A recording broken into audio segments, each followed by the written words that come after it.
Bonjour à tous et bienvenue sur la chaîne, je m'appelle Guigui Nobody et vous êtes à l'Institut. Si tu veux rien manquer de la chaîne, n'oublie pas de t'abonner, de liker et de partager et de mettre un petit commentaire en bas de la vidéo pour interagir avec le public et moi-même. Et aujourd'hui, j'ai décidé de me lancer dans une mini-série au travers desquelles on va décortiquer les mythes face à la réalité. Donc quand je parle de mythes, on parle bien sûr de choses que vous pensez, qui sont souvent des fausses croyances par rapport à la réalité. Donc dès maintenant, on va rentrer tout de suite dans le vif du sujet et on va s'attaquer au mythe qui dit que quand tu vas au tribunal, si tu gagnes, en France, c'est la partie adverse qui paye tes frais d'avocat. Donc on va tout de suite démarrer cette vidéo en faisant un parallèle avec ce que beaucoup de gens pensent et avec la réalité et pourquoi vous pensez ça. Souvent à la télé, vous voyez, que ce soit dans des reportages ou dans des séries, des films, qu'aux États-Unis, oui parce qu'il faut pas se mentir, souvent les films et les séries sont américaines, donc vous avez du contenu qui vient de la culture américaine. Et bien dans ces films,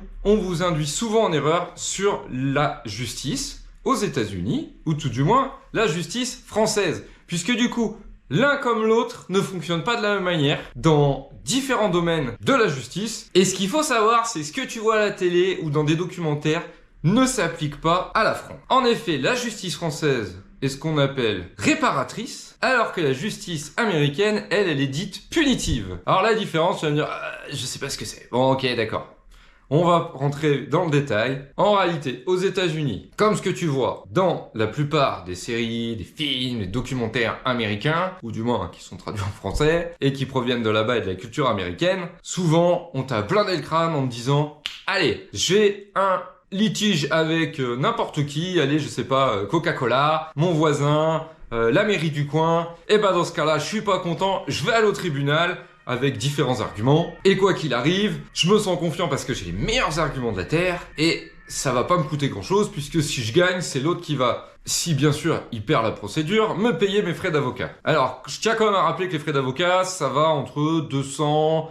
400 voire plus de l'heure pour délivrer une assignation, donc le document qui vous convoque au tribunal. Et ben il faut compter pas moins de 10 à 15 heures entre les différents échanges, les différentes procédures amiables que vous allez faire avant d'aller au tribunal pour quand même montrer que vous avez quand même fait le nécessaire au juge. Et ben vous allez compter 10 à 15 heures. Alors je fais 10 à 15 heures ne serait-ce que si on est à 300 balles de l'heure, et je parle bien hors taxe, faut rajouter la TVA, vous êtes déjà à 3000 euros. Ok, alors vous avez une protection juridique, tant mieux, elle va en prendre une bonne partie à sa charge. Mais si vous n'avez pas de protection juridique, comme les sociétés n'ont pas, souvent, ou alors il faut prendre des contrats d'assurance beaucoup plus chers, dans ce cas-là, les frais d'avocat vont être à votre charge. Et au-delà de ça, ce que vous oubliez souvent, c'est qu'il n'y a pas que les frais d'avocat dans une procédure. Et oui, il y a d'autres choses comme les frais d'expertise, s'il y a une expertise, ou autre. Et dans ce cas-là, ces frais sont pas toujours pris en compte par votre assurance, ou du moins la protection juridique, si vous en avez une. Et ça peut vite grimper. Une expertise, on parle de 5 à 6, 10, 15, 20 000 euros. Ça dépend de l'expertise. Tout simplement parce qu'il peut y avoir 1, 2, 3, 4, 5 experts. Donc il y aura un expert judiciaire qui va être nommé, puis après il y aura d'autres experts, puisque chaque partie va vouloir se défendre. Et le problème, c'est que contrairement à ce que tu vois aux States, ou à la télé du moins, c'est qu'en France, c'est bel et bien toi qui payes tes frais d'avocat, que tu gagnes ou que tu perdes. Effectivement, aux États-Unis, on voit toujours, oui, c'est parti, hop, je vais au tribunal, de toute façon, ça va rien me coûter, j'ai raison, j'ai tous les arguments qu'il faut, j'y vais et je défonce le mec en face. Ok. Mais les États-Unis, comme je le rappelle, ont un droit punitif. Donc effectivement, même en Belgique d'ailleurs, en Belgique, je prends un exemple des voisins juste à côté, par là plutôt, si vous allez au tribunal et que vous gagnez, c'est la partie adverse qui va vous payer vos frais de justice, d'avocat et ainsi de suite. Mais pas en France. En France, c'est un mythe plus gros que ma tête. Eh ouais, en réalité en France, si tu gagnes au tribunal, j'ai eu le cas puisque j'ai porté une assignation contre une entreprise pour différentes raisons, j'ai gagné au tribunal. Mais c'est là où tu vas comprendre qu'il faut pas aller au tribunal pour rien. Moi j'y suis allé parce que voilà, j'avais un préjudice qui s'élevait à 7, 8 et 9 000 euros. Et bah au tribunal, le juge a considéré que je ne pouvais prétendre qu'à une indemnité de 3 000 euros. Alors j'ai de la chance puisque j'ai pris un avocat qui était moins cher que la moyenne. Mais au final, j'ai rien gagné. Je suis allé au tribunal, la décision de justice a été rendue en ma faveur. On m'accorde une indemnité de 3 000 euros.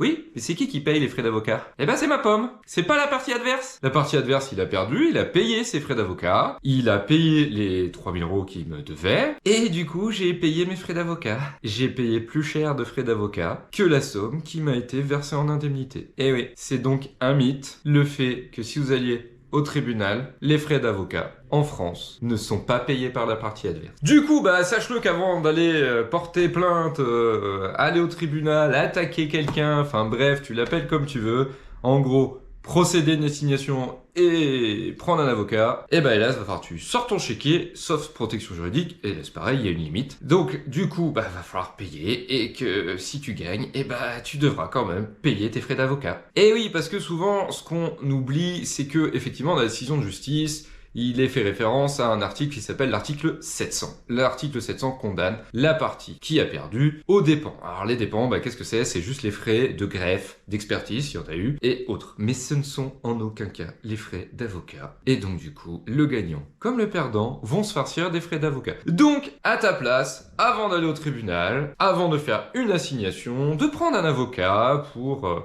une babiole, pour quelque chose qui n'est pas d'une valeur assez conséquente, eh ben, je t'inviterai à réfléchir pour la simple et bonne raison que si tu as besoin d'avocat, puisqu'il y a des fois où il n'est pas nécessaire de prendre un avocat pour aller au tribunal, mais là, ça fera peut-être l'objet d'une prochaine vidéo, mais en gros, sache que si tu as besoin d'un avocat pour aller te défendre au tribunal, eh bien, il faut que vraiment tu aies un intérêt financier à y aller ou vraiment un gros préjudice, que ce soit financier ou autre, car quoi qu'il arrive, ça va te coûter de l'argent et si tu vas pour un préjudice de 500, 1000 ou 2000 balles, ne prends pas d'avocat, mais bon après j'espère que tu sauras te défendre, tu vas pouvoir passer par la protection juridique peut-être, qui pourra t'accompagner, mais quoi qu'il arrive, essaye d'éviter le tribunal de grande instance, puisque le tribunal de grande instance, t'es obligé de prendre un avocat, après il y a d'autres juridictions qui existent, comme le tribunal d'instance où tu n'es pas obligé de prendre un avocat, mais quoi qu'il arrive, si tu as besoin d'un avocat, sache que ça va te coûter de l'argent, donc n'y va pas pour un préjudice de 100, 200, 300 balles, 400 balles, s'il est nécessaire de prendre un avocat. Dans le cas où t'as pas besoin, il n'y a pas de sujet,